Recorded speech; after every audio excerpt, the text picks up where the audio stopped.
Hello, আসসালামু আলাইকুম। সবাই কেমন আছেন? আলহামদুলিল্লাহ আমি ভালো আছি। সবাই ভালোই আছে, আমার মেয়েও ভালো আছে। মুনের জন্য সবাই দোয়া করবেন। মুন এখন কত দুষ্টামি করে, কত আনন্দ করে। তার ভিতরেও তার মনে অনেক যন্ত্রণা আছে, অনেক দুঃখ আছে। সেটা হয়তো ছোট বলে কাউকে বুঝাতে পারে না। কিন্তু আমি তো মা, আমি সবই বুঝি। তাকিয়ে থাকে, সবই বুঝে আর সবই দেখে। যাকে নিয়ে কথাগুলো বলার সে একদিন বুঝবে আমার মর্মটা কী, আমি কেন এসব বলেছি আর কেনই বা বলি।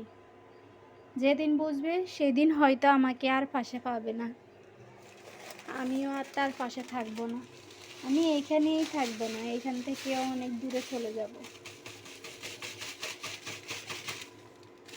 হয়তো সেটা খুব তাড়াতাড়ি আপনারা দেখবেন, বুঝতে পারবেন।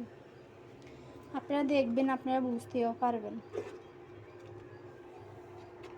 কারণ আমি আর কারো মাথার বোঝা হয়ে থাকতে চাই না। এমনিতেও আমি কারো এখনো আমি সেই ছোটবেলা থেকে কারো মাথার বোঝা হয়ে থাকতে চাইনি বলে মানুষের কথা অনেক সহ্য করেছি, আর সহ্য করব না। হ্যাঁ, এটা ঠিক, যে ডাল ধরি সেই ডালে আমাকে আঘাত করে, যে ডাল ধরি সেই ডালে আমাকে আঘাত করে। একদিন তারা আমার মর্মটা বুঝবে।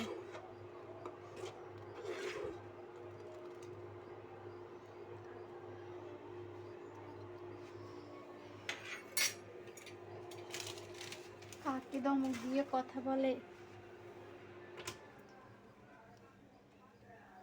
কেনই বা কথা বলে, যখন বুঝবে তখন আমাকে আর খুঁজে পাবে না। হ্যাঁ, আমি খুব নগণ্য তুচ্ছ মানুষ। হ্যাঁ, আমার টাকা নেই, আমার ঘর নেই। হ্যাঁ, আমার স্বামীর অনেক কিছু নেই, কিন্তু সে সবসময় মানসিক শান্তি দিয়েছে, ওদের কাছ থেকে কখনো পাইনি। ওরা কখনো আমাকে মানসিক শান্তিটুকুও দেয় নাই। ওরা আমাকে অনেক আঘাত করেছে, অনেক আঘাত করেছে।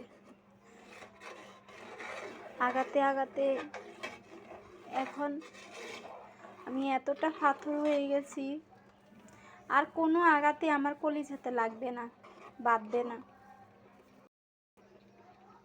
আমি অনেক পাথর হয়ে গেছি। যার জন্য রান্না করব হয়তো এগুলো এভাবেই থাকবে, সে খাবে না।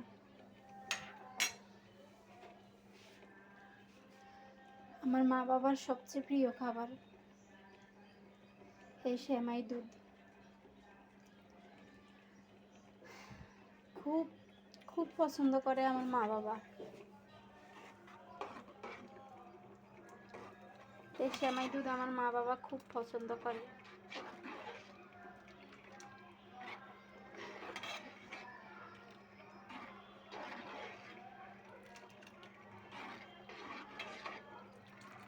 তাদের কথা চিন্তা করে করে করে করে তাদের দিকে তাকিয়ে তাকিয়ে জীবন আজকে শেষ পথে। আর জীবনের কিছু বাকি নেই আমার। আমার জীবনটা এভাবেই শেষ হয়ে গেল।